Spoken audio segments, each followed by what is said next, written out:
Welcome to plant sapiens set botany സീരീസിന്റെ മൂന്നാമത്തെ class ആണ്. അതിൽ യൂണിറ്റ് 3യിലുള്ള ഇമ്പോർട്ടന്റ് ആയിട്ടുള്ള പോർഷൻസ് ഒന്ന് എടുത്തു പോകാം. ആ ഒരു യൂണിറ്റ് 3 എന്ന് പറയുന്നത് functional plant biology and analysis ആണ്. അതായത് പ്ലാന്റ് ഫിസിയോളജി റിലേറ്റഡ് ആയിട്ടുള്ള ടോപ്പിക്സ് ഒക്കെയാണ് ഇതിൽ വരുന്നത്. വളരെ ഇമ്പോർട്ടന്റ് ആയിട്ടുള്ള ഒരു മൊഡ്യൂൾ ആണ്, സോറി യൂണിറ്റ് ആണ്. അപ്പൊ അതിൽ ഒന്നാമത്തെ മൊഡ്യൂളിലോട്ട് പോകാം. അതിനു മുന്നേ ആദ്യമായിട്ടാണ് എന്റെ ചാനൽ കാണുന്നതെങ്കിൽ ചാനൽ ഒന്ന് സബ്സ്ക്രൈബ് ചെയ്യുക, ഇഷ്ടപ്പെട്ടെങ്കിൽ ലൈക്ക് ചെയ്യുക, നിങ്ങളുടെ BSc ബോട്ടണി ഫ്രണ്ട്സിനും കൂടി ഒന്ന് അയച്ചു കൊടുത്തേക്കുക. അപ്പൊ ഒന്നാമത്തത് water movement in plants and inorganic nutritions ആണ്. അതായത് മൂവ്മെന്റിന്റെ ആ ഒരു സെല്ലിലോട്ട് അല്ലെങ്കിൽ പ്ലാന്റിലോട്ടുള്ള ആ ഒരു പ്ലാന്റിന്റെ ട്രാൻസ്പോർട്ട്, വാട്ടർ മെറ്റീരിയൽസിന്റെയും വാട്ടേഴ്സിന്റെയും ഒക്കെ ട്രാൻസ്പോർട്ടിനെയാണ് ഈ ഒരു മൊഡ്യൂളിൽ പഠിക്കുന്നത്. അതിൽ കുറച്ച് പ്രോസസ് ആണ് പഠിക്കാനുള്ളത്. വളരെ സിമ്പിൾ ആയിട്ടുള്ളതാണ്.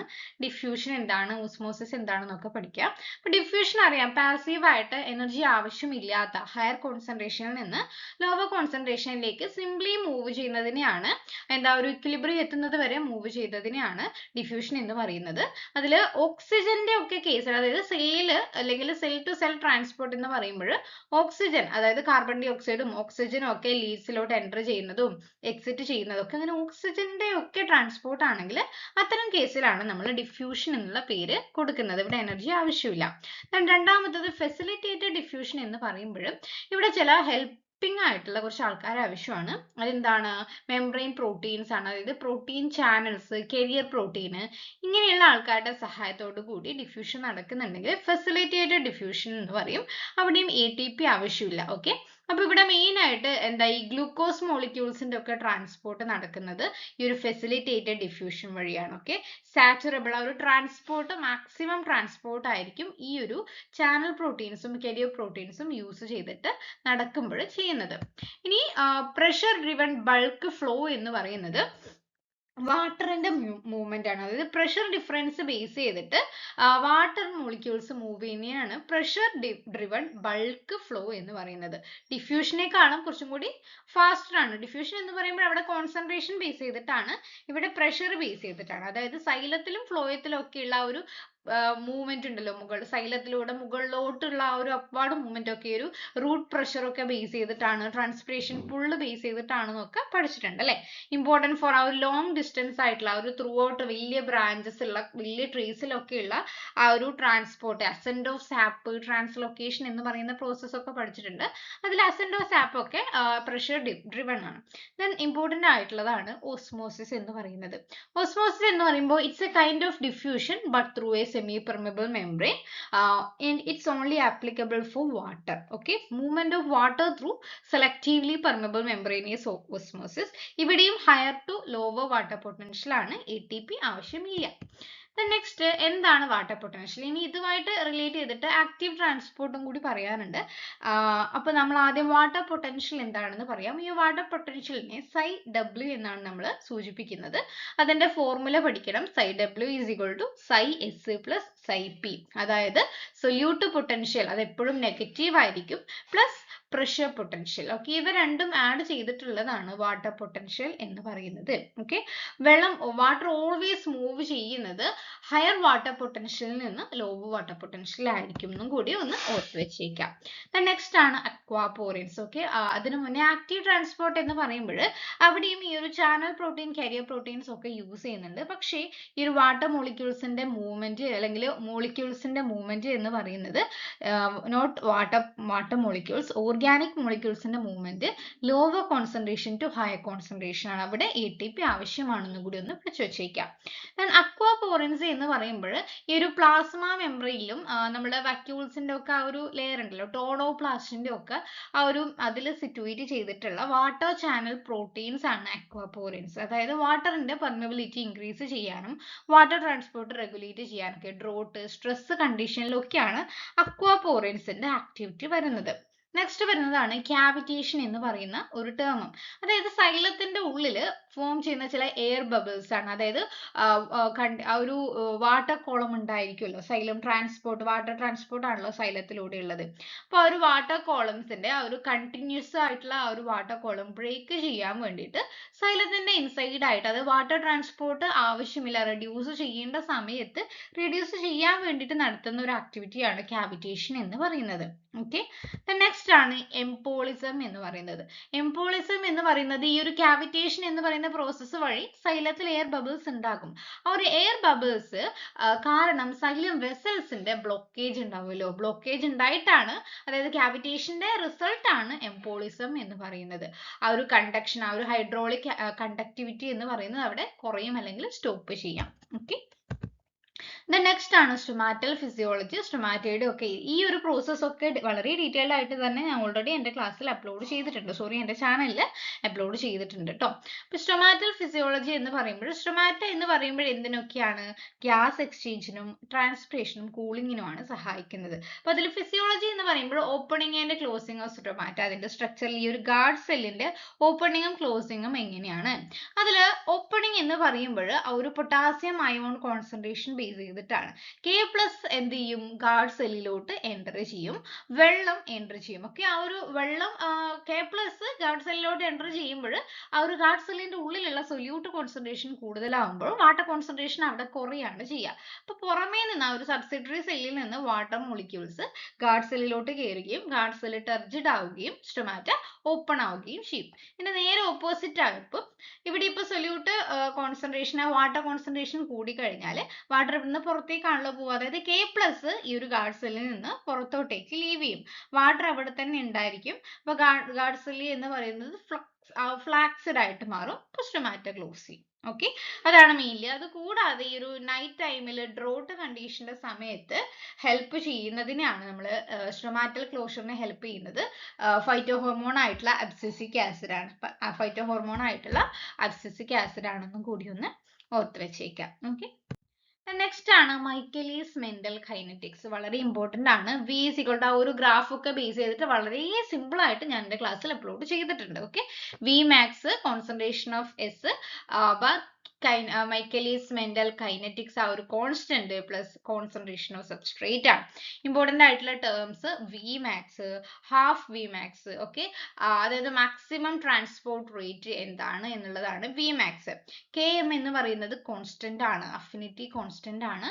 ലോവർ Km എന്ന് പറയുമ്പോഴാണ് അവിടെ അഫിനിറ്റി കൂടുതൽ എന്ന് മനസ്സിലാക്കുക. ഡീറ്റെയിൽ ആയിട്ടുള്ള ക്ലാസ് എൻ്റെ ആ ഒരു ചാനലിലോട്ട് കയറി സെർച്ച് ചെയ്താൽ മതി. നെക്സ്റ്റ് വരുന്നതാണ് ഇലക്ട്രോജനിക് പമ്പ് എന്ന് പറയുന്നത്. അതായത് ഒരു ഇലക്ട്രിക് ഗ്രേഡിയന്റ്, പ്രോട്ടോണിന്റെ മൂവ്മെന്റ് പ്രകാരം ഒരു ഇലക്ട്രിക് ഗ്രേഡിയന്റ് ഉണ്ടാക്കുന്നതിനാണ് ഇലക്ട്രോജനിക് പമ്പ് എന്ന് പറയുന്നത്. അതിൽ വരുന്ന നെക്സ്റ്റ് ഒരു ഇമ്പോർട്ടന്റ് ആണ് പാച്ച് ക്ലാമ്പ് ടെക്നിക്ക് എന്ന് പറയുന്നത്. ഈ ഒരു പാച്ച് ക്ലാമ്പ് ടെക്നിക്ക് മെയിൻ ആയിട്ട് എന്താ, ഈ ഒരു അയോൺ ചാനൽസ് ഉണ്ടായിരിക്കുമല്ലോ, സിംഗിൾ അയോൺ ചാനൽസ്, അത്തരം ചാനൽസിന്റെ ഓപ്പണിംഗ് ക്ലോസിംഗ് സ്റ്റഡി ചെയ്യാനും അയോൺ കറന്റും ഒക്കെ റിലേറ്റ് ചെയ്തിട്ടുള്ളതാണ് പാച്ച് ക്ലാമ്പ് ടെക്നിക്ക്. ദെൻ ഈ ഒരു ഇലക്ട്രോൺ പമ്പ് പ്രകാരം കുറെ അയോൺ ചാനൽസ് ഉണ്ട്. ആ ഒരു അയോൺ ചാനൽസിന്റെ പ്രധാനപ്പെട്ട പ്രത്യേകതകൾ നോക്കാം. ഒന്നാമത്തത് voltage gated ion channels, voltage dependent potassium channels ആണ്. അതായത് മെംബ്രെയിൻ പൊട്ടൻഷ്യൽ ബേസ് ചെയ്തിട്ടാണ് ഈ ഒരു ചാനൽ ഓപ്പണിങ്ങും ക്ലോസിങ്ങും നടത്തുന്നത്. K+ അയോണിന്റെ ഗ്രേഡിയന്റ് ബേസ് ചെയ്തിട്ട് അത് ഒരു സ്റ്റൊമാറ്റയുടെ ഓപ്പണിംഗ് ക്ലോസിംഗ് റെഗുലേഷന് വേണ്ടിയിട്ടും. വോൾട്ടേജ് ഗേറ്റഡ് ചാനൽ എന്ന് പറയുമ്പോഴും ഇലക്ട്രിക് സിഗ്നൽസിന് റെസ്പോണ്ട് ചെയ്യുന്ന ചാനൽസ് ആണ്, വോൾട്ടേജ് ആണ്. ഓക്കെ, കാൽസ്യം ചാനൽസ് സെൽ സിഗ്നലിംഗുമായിട്ട് റിലേറ്റ് ചെയ്തിട്ടുള്ളതാണ്. വാക്യുലാർ മാലേറ്റ് ചാനൽ എന്ന് പറയുന്നത് മാലേറ്റിനെ അല്ലെങ്കിൽ മാലിക് ആസിഡിനെ വാക്യൂൾസിലോട്ട് ട്രാൻസ്പോർട്ട് ചെയ്യും.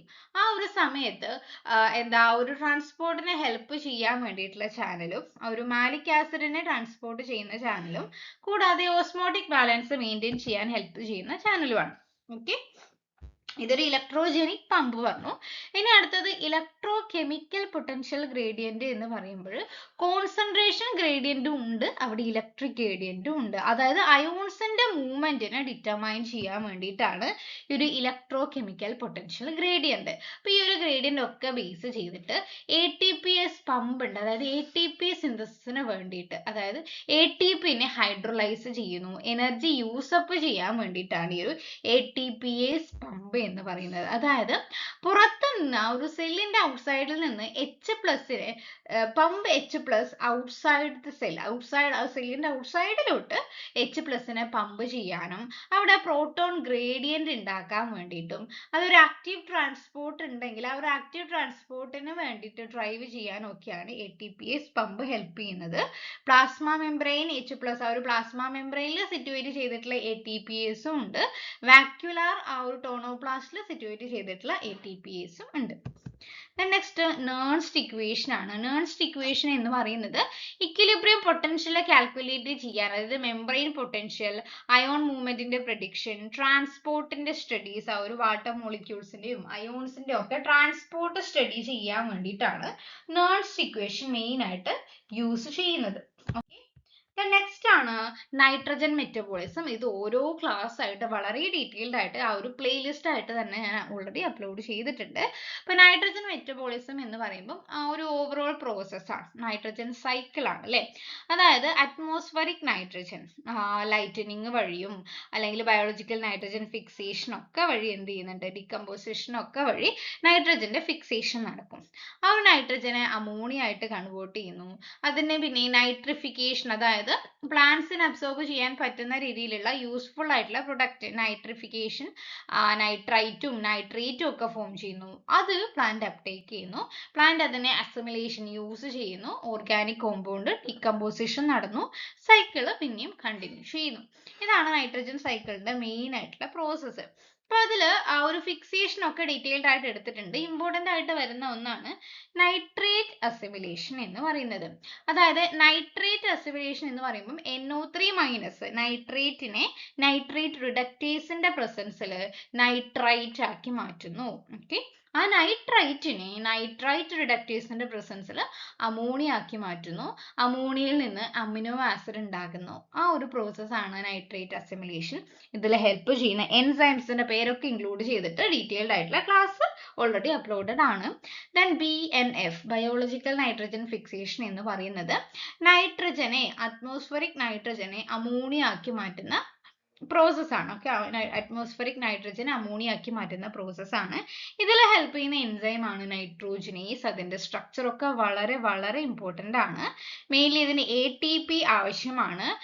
ഫെറിഡോക്സിൻ ആണ് ആ ഒരു റിഡ്യൂസിങ് ഏജന്റ്. ഓക്സിജൻ ഡെഫിഷ്യന്റ് ആയിട്ടുള്ള അല്ലെങ്കിൽ ലോ ഓക്സിജൻ കണ്ടീഷനിലാണ് നൈട്രോജനേസിന്റെ ഹയർ ആക്ടിവിറ്റി. മെയിൻ ആയിട്ട് ഇവ കാണുന്നത് റൈസോബിയം, അസറ്റോബാക്ടർ, സയനോബാക്ടീരിയ പോലെയുള്ള ഓർഗാനിസത്തിലാണ്. ഇനി അതുവഴി എന്തുണ്ട്, അമോണിയ ഉണ്ടായി. ഇനി നമുക്ക് ഈ ഒരു അമോണിയനെ എന്ത് ചെയ്യണം, അസിമിലേറ്റ് ചെയ്യണം. അമോണിയനെ യൂസപ്പ് ചെയ്യണം.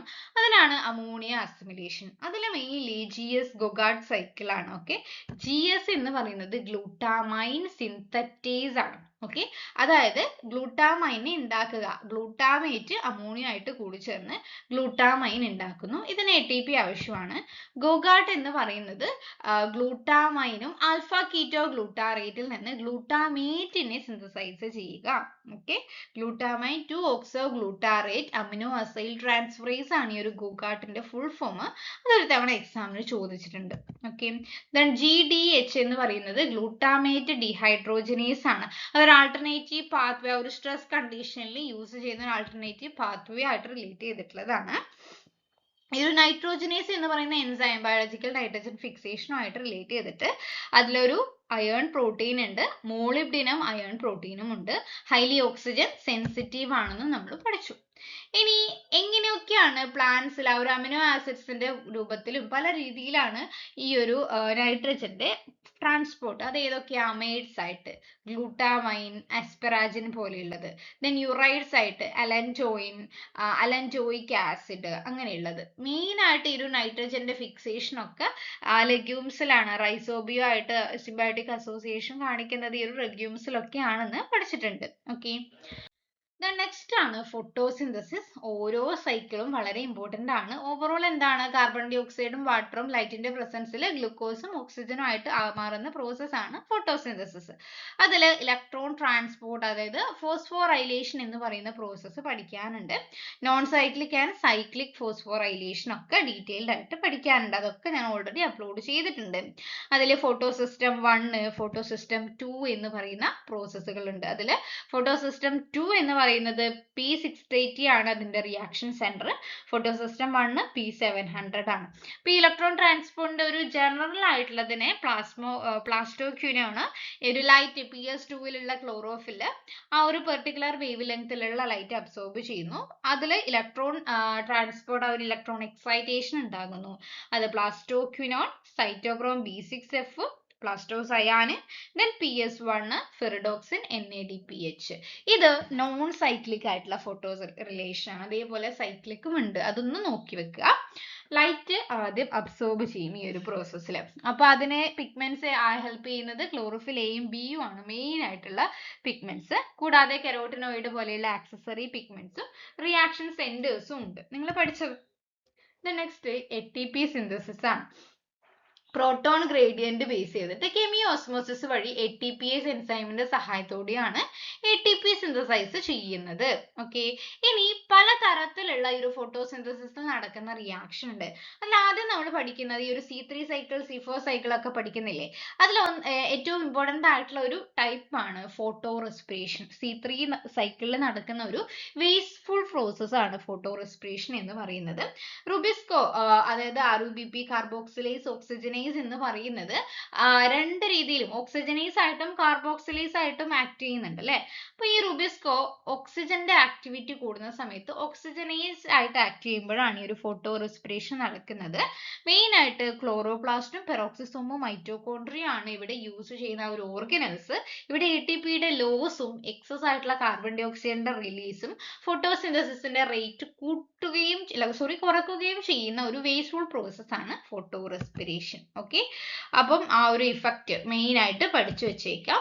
ദെൻ C3 സൈക്കിൾ എന്താണെന്ന് വെച്ചാൽ ഈ C3 സൈക്കിളിന്റെ 3 സ്റ്റെപ്പ് ഉണ്ട്. Carboxylation, reduction, regeneration.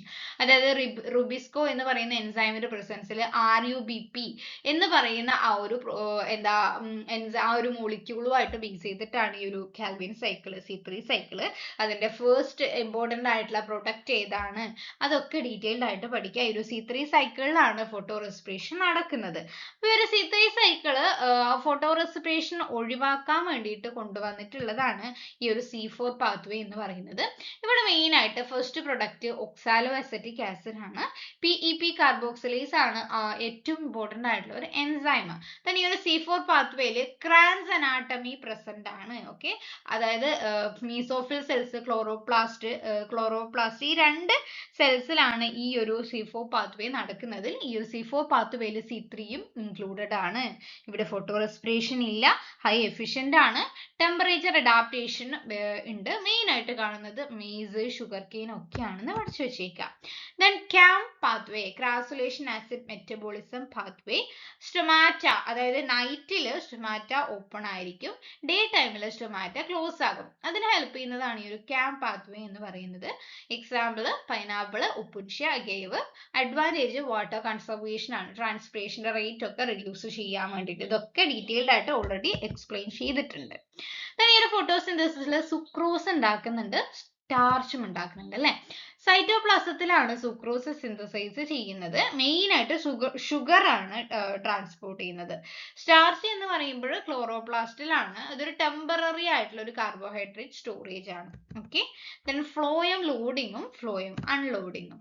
Phloem loading എന്ന് പറയുമ്പോൾ ഈ ഒരു സുക്രോസ് ഉണ്ടാക്കിയിട്ടുണ്ടല്ലോ, അത് സീവ് ട്യൂബിലോട്ട് ലോഡ് ചെയ്യുന്നതിനെയാണ് phloem loading, symplastic and apoplastic pathway വഴി.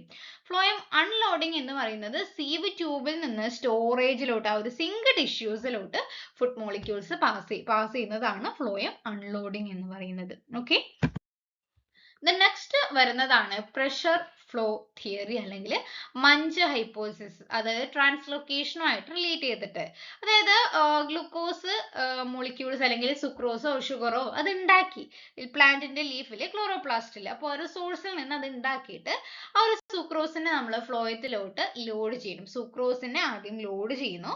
സുക്രോസിനെ ലോഡ് ചെയ്ത് കഴിഞ്ഞാലും ഫ്ലോയത്തില് ഫുഡ് പാർട്ടിക്കിൾസ് മാത്രം എലോൺ മൂവ് ചെയ്യാൻ പറ്റില്ല, അതിന് കുറച്ച് വാട്ടർ മോളിക്യൂൾസും കൂടി വേണം. അപ്പൊ ഈ സൈലത്തിൽ നിന്ന് എന്ത് ചെയ്യും, കുറച്ച് ആ ഒരു ഓസ്മോസിസ് വഴി വാട്ടർ മോളിക്യൂൾസ് ഫ്ലോയത്തിലോട്ട് കയറും. അപ്പൊ അവിടെ പ്രഷർ കൂടുതലാണ്, അവിടെ ഒരു മാസ് ഫ്ലോ, സിങ്കിലോട്ട് ഒരു മാസ് ഫ്ലോ ഉണ്ടാകും. അത് കഴിഞ്ഞ് സുക്രോസ് അൺലോഡിങ് ഉണ്ടാകും, വാട്ടറും പുറത്തോട്ടേക്ക് പോകും. ഇതാണ് ആ ഒരു ട്രാൻസ്ലോക്കേഷൻ എന്ന് പറയുന്ന പ്രോസസ്സ്. അത് പ്രഷർ ഫ്ലോ തിയറി ബേസ് ചെയ്തിട്ടാണ് നടക്കുന്നത്. നെക്സ്റ്റ് പ്ലാസ്മോഡെസ്മാറ്റ എന്താണ്? അത് പ്ലാന്റ്സിൽ കാണുന്ന ഒരു സൈറ്റോപ്ലാസ്മിക് കണക്ഷൻ ആണ്. സെൽ ടു സെൽ സിംപ്ലാസ്റ്റിക് മൂവ്മെന്റിന് വേണ്ടിയിട്ടും സെൽ ടു സെൽ കമ്മ്യൂണിക്കേഷന് വേണ്ടിയിട്ടുള്ള ഒരു സ്ട്രക്ചർ ആണ്. ദെൻ ഫോട്ടോസിന്തസിസിന് ശേഷം രണ്ടാമത് വരുന്നതാണ് റെസ്പിറേഷൻ. അതായത് ഫോട്ടോസിന്തസിസ് വഴി ഉണ്ടാക്കിയിട്ടുള്ള ഗ്ലൂക്കോസും ഓക്സിജനും യൂസ് ചെയ്തിട്ട് എന്താണ് യൂസ് ചെയ്യുന്നു, carbon dioxide, water, ATP എന്നിവ ഉണ്ടാക്കും. അതിനെയാണ് റെസ്പിറേഷൻ എന്ന് പറയുന്നത്. ഓക്സിജൻ യൂസ് ചെയ്തിട്ട് കാർബൺ ഡൈ ഓക്സൈഡിനെ റിലീസ് ചെയ്യുന്ന പ്രോസസ്സ്. ആ ഒരു പ്രോസസ്സിൽ മെയിൻ ആയിട്ട് ഗ്ലൈക്കോളിസിസ് ആണ് ആദ്യത്തത്. സൈറ്റോപ്ലാസത്തിൽ വെച്ച് നടക്കുന്ന ഈ ഒരു ഗ്ലൈക്കോളിസിന്റെ സ്റ്റേജസ് ഡീറ്റെയിൽഡ് ആയിട്ട് പഠിക്കണം, എക്സ്പ്ലെയിൻ ചെയ്തിട്ടുണ്ട്. അതിൽ 2 പൈറുവേറ്റും നെറ്റ് 2 ATP 4 എണ്ണം ഉണ്ടാകും. അതിൽ 2 എണ്ണം യൂസ് ആയി പോകും. 2 NADH ആണ് നടക്കുന്നത്. ഓക്കെ, അതിനുശേഷം citric acid cycle in between ആയിട്ട് അസറ്റൈൽ കോയെ ഒരു സിന്തസിസും കൂടി പഠിച്ചു വെച്ചേക്കാം. സിട്രിക് ആസിഡ് സൈക്കിൾ മൈറ്റോകോൺഡ്രിയയുടെ മെട്രിക്സിലാണ് നടക്കുന്നത്. കൂടുതൽ ATPയും കാർബൺ ഡൈ ഓക്സൈഡും FADH NADH ഉണ്ടാകുന്നത് ഈ ഒരു സിട്രിക് ആസിഡ് സൈക്കിളിലാണ്. നെക്സ്റ്റ് വരുന്നതാണ് ഇലക്ട്രോൺ ട്രാൻസ്പോർട്ട് ചെയിൻ എന്ന് പറയുന്നത്. ഇന്നർ മൈറ്റോകോൺഡ്രിയൽ മെംബ്രെയിനിൽ വെച്ചിട്ടാണ് ഈ ഒരു ഇലക്ട്രോൺ ട്രാൻസ്പോർട്ട് ചെയിനിന്റെ ആ ഒരു 5 കോംപ്ലക്സസ് 1 2 3 4 5 ആ ഒരു കോംപ്ലക്സ് 5 എന്ന് പറയുന്നത് ATPs ആണ്. ആ ഓരോന്നിന്റെ നെയിമും അവയുടെ പ്രോസസ്സും ഡീറ്റെയിൽഡ് ആയിട്ട് പഠിച്ചു വെക്കാം. അതിൽ അവസാനമായിട്ട് ഇലക്ട്രോൺ ആക്സെപ്റ്റർ എന്ന് പറയുന്നത് ഓക്സിജൻ ആണ്. ഇതിൽ ATP മാക്സിമം ആയിട്ട് പ്രൊഡ്യൂസ് ചെയ്യുന്നുണ്ട്. ഓക്കെ, ഇനി പ്ലാൻ സ്പെസിഫിക് ആയിട്ടുള്ള കുറച്ച് ഇലക്ട്രോൺ ട്രാൻസ്പോർട്ട് എൻസൈംസ് പഠിക്കാനുണ്ട്. അതിൽ ഒന്നാമതാണ് NADPH ഡീഹൈഡ്രോജനേസ് ആണ്. അതായത് സൈറ്റോസോളിക് ആയിട്ടുള്ള ട്രാൻസ്ഫർ ഇലക്ട്രോൺസ് NADPHൽ നിന്നും ഇലക്ട്രോണിനെ ട്രാൻസ്ഫർ ചെയ്യാൻ, അതിനെ ഡീഹൈഡ്രോജനേറ്റ് ചെയ്യാൻ ഹെൽപ്പ് ചെയ്യുന്നതാണ് NADPH dehydrogenase. Then rotenone insensitive respiration എന്ന് പറയുന്നത് ആൾട്ടർനേറ്റീവ് ആയിട്ടുള്ള ഒരു NADH ഡീഹൈഡ്രോജനേസ് ആണ്. അതായത് കോംപ്ലക്സ് 1നെ ബൈപ്പാസ് ചെയ്ത് അതിൽ ഇൻക്ലൂഡ് ചെയ്യാതെ ബാക്കിയുള്ള കോംപ്ലക്സിലൂടെ ഒക്കെ പോകാൻ വേണ്ടിയിട്ടുള്ള ഒരു ആൾട്ടർനേറ്റ് പാത്വേ ആണ് റോട്ടിനോൺ ഇൻസെൻസിറ്റീവ് റെസ്പിറേഷൻ എന്ന് പറയുന്നത്. ദെൻ സയനൈഡ് ഇൻസെൻസിറ്റീവ് റെസ്പിറേഷൻ എന്ന് പറയുമ്പോൾ ഒരു ആൾട്ടർനേറ്റീവ് ഓക്സിഡേസ് ആണ് യൂസ് ചെയ്യുന്നത്. സയനൈഡ് റെസിസ്റ്റന്റ് ആയിട്ടുള്ളതാണ് ഈ ഒരു എൻസൈം. LS-ATP മാത്രമേ പ്രൊഡ്യൂസ് ചെയ്യുള്ളൂ. റിയാക്റ്റീവ് ഓക്സിജൻ സ്പീഷീസിന്റെ എക്സസ് ആയിട്ടുള്ള ആ ഒരു ഫോർമേഷൻ പ്രിവെന്റ് ചെയ്യാനും ആ ഒരു സ്ട്രെസ് കണ്ടീഷൻ ടോളറേറ്റ് ചെയ്യാനുമാണ് ഈ ഒരു സയനൈഡ് ഇൻസെൻസിറ്റീവ് റെസ്പിറേഷൻ ഹെൽപ്പ് ചെയ്യുന്നത്. ഓക്കെ, നെക്സ്റ്റ് ആണ് module 3 growth, differentiation and development. അതിൽ പ്ലാൻ ഗ്രോത്ത് എന്താണ്? പ്ലാൻ ഗ്രോത്ത് എന്ന് പറയുമ്പോൾ എന്താ, സൈസ്, വോളിയം, അവയുടെ ഡ്രൈ വെയിറ്റ് പെർമനന്റ് ആയിട്ടും ഇറിവേഴ്സിബിൾ ആയിട്ടും ഇൻക്രീസ് ചെയ്യുന്നതാണ്. അതിന് സെൽ ഡിവിഷനും സെൽ എൻലാർജ്മെന്റും ഡിഫറൻഷിയേഷനും ആവശ്യമാണ്. അപ്പൊ അതിൽ ആദ്യം സെല്ല് പ്രൊഡ്യൂസ് ചെയ്യണം അല്ലെ. സെല്ല് പ്രൊഡ്യൂസ് ചെയ്യണമെങ്കിൽ ആ ഒരു ഗ്രോത്ത് എന്ന് പറയുന്ന പ്രോസസ്സ് മെരിസ്റ്റമാറ്റിക് ടിഷ്യൂ മൈറ്റോസിസ് എന്ന് പറയുന്ന സെൽ ഡിവിഷൻ വഴിയാണ് നമ്പർ ഇൻക്രീസ് ചെയ്യുന്നത്. അപ്പൊ അവിടെ മെരിസ്റ്റമാറ്റിക് ടിഷ്യൂ കണ്ടിന്യൂസ്ലി ഡിവൈഡിങ് ആയിട്ടുള്ള സെല്ലാണ്. അത് 3 ടൈപ്പ് ഉണ്ട്: apical, intercalary, lateral. Apical length grow ചെയ്യാനും, ഇന്റർകാലറി ഇന്റർനോഡ് ആണ് മോണോകോട്ടിൽ കാണുന്നതും, ലാറ്ററൽ മെരിസ്റ്റം സെക്കൻഡറി ഗ്രോത്തിനും ഗർത്ത് ഇൻക്രീസ് ചെയ്യാനും ഒക്കെയാണ്. അതിന്റെ സ്ട്രക്ചറും ഡീറ്റെയിൽഡ് ആയിട്ട് പഠിച്ചിട്ടുണ്ട്. ഗ്രോത്ത് എന്ന് പറയുമ്പോൾ പ്ലാന്റിൽ ഇറിവേഴ്സിബിൾ ആയിട്ടുള്ള എനർജി ആവശ്യമുള്ള ജീൻസും ഹോർമോൺസും കൺട്രോൾ ചെയ്യുന്ന എൻവയോൺമെന്റും ഇൻഫ്ലുവൻസ് ചെയ്യുന്ന ഒരു പ്രോസസ്സാണ്. അതിൽ നടക്കുന്ന കുറച്ച് സൈറ്റോളജിക്കൽ ഇവന്റ്സ് ഉണ്ട്. DNA replication, cell division mainly mitosis ആണ്, മിയോസിസ് റീപ്രൊഡക്റ്റീവ് സെൽസിൽ മാത്രം നടക്കുന്നതാണ്, വാക്യൂളിന്റെ എൻലാർജ്മെന്റ്, സെല്ലിന്റെ ഇനോങ്ങേഷൻ, സെൽ വോളിന്റെ എക്സ്പാൻഷൻ, ഇതൊക്കെ ആയിട്ട് റിലേറ്റ് ചെയ്തിട്ടുള്ള ഫൈറ്റോ ഹോർമോൺസ്, അതിന്റെ ഒരു സിമ്പിൾ ചാർട്ട് ബേസ് ആയിട്ടുള്ള ക്ലാസ് ഞാൻ ഓൾറെഡി അപ്ലോഡ് ചെയ്തിട്ടുണ്ട്. then biochemical events, protein synthesis, RNA synthesis, എൻസൈമിന്റെ ആക്ടിവേഷൻ, സെൽ വോളിന്റെ സിന്തസിസ് ഒക്കെയാണ് വരുന്നത്. അതുകൂടാതെ ഒരു ഗ്രോത്ത് ഓരോ ടൈമിനനുസരിച്ചിട്ട് ഗ്രോത്തിന്റെ റേറ്റ് ചേഞ്ച് ആവുന്നുണ്ട്. അതിൽ ആദ്യം നടക്കുന്ന ഗ്രോത്ത് സ്ലോ ഗ്രോത്ത് ആണ്. അതായത് സെൽ ഡിവിഷൻ സ്റ്റാർട്ട് ചെയ്യുന്ന സമയം അതൊരു ലാഗ് ഫേസ് ആണ്. പിന്നീട് എക്സ്പോണൻഷ്യൽ ഒരു മാക്സിമം ഗ്രോത്ത്, റാപ്പിഡ് ആയിട്ടുള്ള സെൽ ഡിവിഷൻ നടക്കുന്ന ഗ്രോത്തും, പിന്നെ ഒരു സ്റ്റേഷനറി ഗ്രോത്ത് ആണ്. ഗ്രോത്ത് എന്ത് ചെയ്യാണ്, ഒരു കണ്ടിന്യൂസ് ആയിട്ട് അതേപോലെ നിൽക്കും, സെല്ല് മെച്യൂർ ആകും. ഓക്കെ, പിന്നീട് സ്ലോ ഒരു ഡിക്ലൈൻ ആയിട്ടുള്ള ഒരു ഗ്രോത്ത്, ബാക്ടീരിയൽ ഗ്രോത്ത് കർവ് പോലെ തന്നെ. നെക്സ്റ്റ് ആണ് എന്താണ് ഡിഫറൻഷിയേഷൻ? ഡിഫറൻഷിയേഷൻ എന്ന് പറയുമ്പോൾ അതായത് ഇമ്മെച്യൂർ സെൽസ് മെച്യൂർ ആയിട്ടുള്ള ഒരു സ്പെഷ്യലൈസ്ഡ് ആയിട്ടുള്ള സെല്ലായിട്ട് മാറുന്ന പ്രോസസ് ആണ് ഡിഫറൻഷിയേഷൻ. അതിൽ എന്താ ഈ ഒരു xylem, phloem, guard cells, root hairs ഒക്കെ ഫോം ചെയ്യുന്നത് ഈ ഒരു ഡിഫറൻഷിയേഷൻ വഴിയാണ്. അതിൽ തന്നെ ഡി ഡിഫറൻഷിയേഷൻ ഉണ്ട്. ഓക്കെ, ഡി ഡിഫറൻഷിയേഷൻ എന്ന് പറയുമ്പോൾ നമ്മൾ ഒരു മെച്യൂർ ആയിട്ടുള്ള സെൽസിനെ ഡിഫറൻഷിയേറ്റ് ചെയ്യാനുള്ള എബിലിറ്റി, ഡിവൈഡ് ചെയ്യാനുള്ള എബിലിറ്റി ഉണ്ടാവില്ല. ആ ഒരു എബിലിറ്റി റീഗെയിൻ ചെയ്യുന്ന പ്രോസസ് ആണ് ഡി ഡിഫറൻഷിയേഷൻ. അതായത് നമ്മൾ സെക്കൻഡറി ഗ്രോത്തിന്റെ സമയത്തൊക്കെ ഇന്റർഫെസിക്കുലാർ ക്യാമ്പിയം, കോർക്ക് ക്യാമ്പിയം ഒക്കെ ഈ ഒരു ഡി ഡിഫറൻഷിയേഷൻ ആണ് നടക്കുന്നത്. ഓക്കെ, നെക്സ്റ്റ് വരുന്നതാണ് റീഡിഫറൻഷിയേഷൻ. റീഡിഫറൻഷിയേഷൻ എന്ന് പറയുമ്പോൾ നമ്മൾ ഈ ഒരു ഡി ഡിഫറൻഷിയേറ്റ് ചെയ്തിട്ടുള്ള സെല്ല് പിന്നെയും അഗെയിൻ ആ ഒരു ബാക്ക് ടു നോർമൽ സ്പെഷ്യലൈസ്ഡ് ആയിട്ടുള്ള സെല്ലായിട്ട് മാറുക. ഇൻട്രാഫിസിക്കുലർ ക്യാമ്പിയം ആ ഒരു ആക്ടിവിറ്റി കൊണ്ട് സെക്കൻഡറി സൈലവും സെക്കൻഡറി ഫ്ലോയവും ഫോം ചെയ്യുന്നുണ്ട്. അത് റീഡിഫറൻഷിയേഷൻ ആണ്. ദെൻ സെക്കൻഡറി വോൾ ഫോർമേഷൻ എന്ന് പറയുന്നത് സെല്ല് അത്യാവശ്യം എല്ലാവരും ചെയ്തു അതിൽ മെയിൻ ആയിട്ടുള്ള കമ്പോണൻസ് ഒക്കെ വന്നു. ഹെമി സെല്ലുലോസ്, ലിഗ്നിൻ ഒക്കെ റിച്ച് ആയി കഴിഞ്ഞാൽ മെക്കാനിക്കൽ സപ്പോർട്ടിനും വാട്ടർ കണ്ടക്ഷനും പ്രൊട്ടക്ഷനും ഒക്കെ വേണ്ടിയിട്ടാണ് ഒരു secondary wall formation cork cambium base ചെയ്തിട്ട് ഫോം ചെയ്യുന്നത്. ഓക്കെ, മൾട്ടിനെറ്റ് ഗ്രോത്ത് ഹൈപ്പോതെസിസ് എന്ന് പറയുന്നത് റോൾസൺ എന്ന് പറയുന്ന ഒരു സയന്റിസ്റ്റ് പ്രപ്പോസ് ചെയ്തിട്ടുള്ളതാണ്. അതായത് അതിന്റെ മെയിൻ ഐഡിയ സെല്ലുലോ മൈക്രോഫൈബ്രിൽസ് ആ ഒരു പ്ലാന്റിന്റെ ഗ്രോത്തിന്റെ സമയത്ത് ട്രാൻസ്വേഴ്സ് ആയിട്ടാണ് സെല്ലുലോസിന്റെ മൈക്രോഫൈബ്രിൽസ് ഡെപ്പോസിറ്റ് ചെയ്യുന്നത്. ഇലോങ്ങേഷന്റെ സമയത്ത് അവ ലോങ്ങിറ്റ്യൂഡൽ ആയിട്ട് മാറുകയും സെൽ വോളിന്റെ എക്സ്പാൻഷന് ഹെൽപ്പ് ചെയ്യുകയും ചെയ്യുന്നു എന്നതാണ് ഈ ഒരു മൾട്ടിനെറ്റ് ഗ്രോത്ത് ഹൈപ്പോതെസിസിന്റെ പ്രത്യേകത. ഡെവലപ്മെന്റ് എന്ന് പറയുമ്പോൾ നമ്മൾ ഈ ഒരു പ്ലാൻ ഗ്രോത്തും ഡിഫറൻഷിയേഷനും പിന്നീട് വരുന്ന മോർഫോജെനിസിസും ഇൻക്ലൂഡ് ചെയ്തിട്ട് ടോട്ടലി പറയുന്നതാണ്. അതിൽ ജീൻസ്, ഹോർമോൺസ്, എൻവയോൺമെന്റിന്റെ ആക്ടിവിറ്റി ഉണ്ടായിരിക്കും. ഓക്കെ,